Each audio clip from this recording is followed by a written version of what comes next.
মানে সবাই গুনাহগার হবে, এই কথাটির আসলে মানে কতটুকু বাস্তবতা আছে? আর এ কারণেই দেখা যায় আমাদের সমাজে একজন শ্রমজীবী মানুষকে কন্ট্যাক্ট করে যে তোমাকে প্রয়োজন আমি 10 দিনে তুমি যে টাকা পাবে ওই টাকা আমরা তোমাকে দিয়ে দিব, তুমি এলাকার পক্ষ থেকে বসো।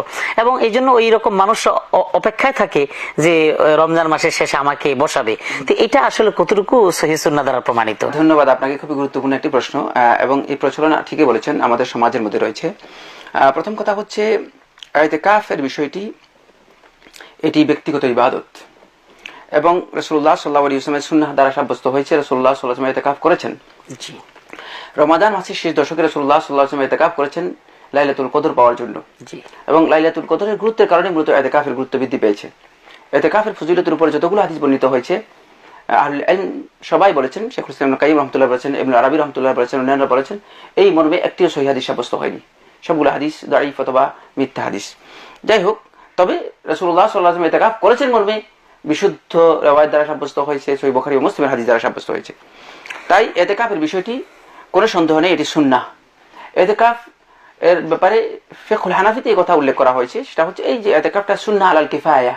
জি, সুন্নাহ আলাল কিফায়া বলতে তারা বুঝিয়েছেন যেটা, সেটা হলো এই যে এই সুন্নাহটা সামগ্রিকভাবে সকলের উপর কেউ আদায় করলে এটি সুন্নাহটা কি হয়ে যাবে, আদায় হয়ে যাবে।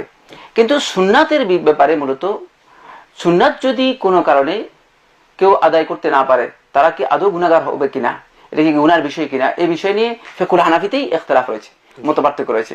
একদল উলামায়ে কেরাম বলেছেন সুন্নতে মুআক্কাদা যদি কেউ মানে ইচ্ছাকৃতভাবে পরিহার করে তাহলে তিনি গুনাহগার হবেন।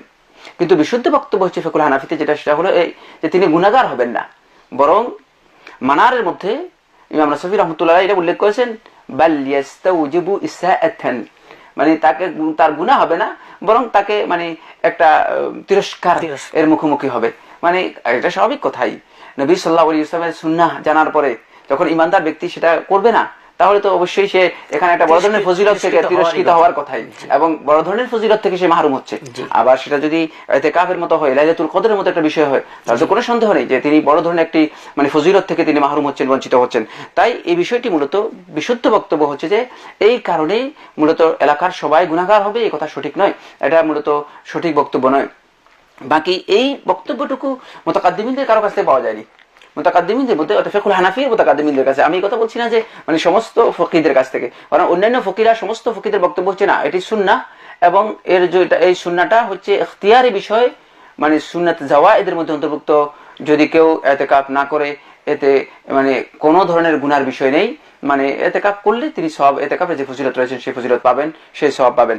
কিন্তু ফিকহুল হানাফির মধ্যে যেহেতু সুন্নাহ আলাল কিফায়া বলা হয়েছে, মানে মুতাআখিরিনগণ মানে এটাকে বলেছেন যে এলাকার পক্ষ থেকে অন্তপক্ষে একজন অবশ্যই ইতিকাফ করতে হবে।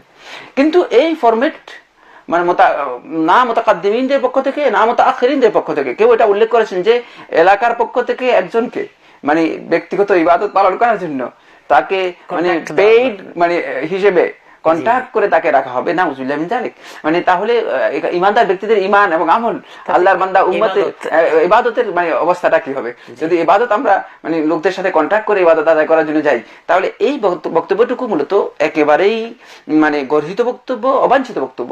শরিয়ার সাথে এটি কোনোভাবেই সামঞ্জস্যপূর্ণ নয়, ইবাদতের সাথে সামঞ্জস্যপূর্ণ নয়। ইবাদত আপনি পালন করবেন আর আপনি একজন লোককে কন্টাক্ট করে নিয়ে আসছেন যে ইবাদত পালন করার জন্য। যদি এটা সুন্নাহ হয় থাকে, তাহলে কেন এই সুন্নাহ মানে লোকেরা পালন করবে না? এটা হলো কথা। দাবি হচ্ছে সে সুন্নাহটুকু পালন করবে। এখন একজন লোককে আপনি কন্টাক্ট করে আনার অর্থই হচ্ছে মানে তাকে আপনি টাকা দিলেন, তিনি টাকার বিনিময়ে কি করলেন, ইবাদত করলেন। আর আমরা জানি যদি টাকার বিনিময়ে কোনো ইবাদত হয়ে থাকে, তাহলে ইবাদতের মধ্যে শিরক এসে যাবে।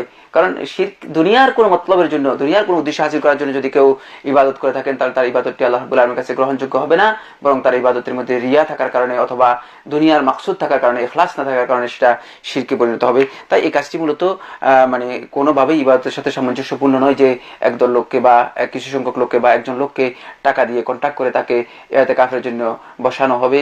এটি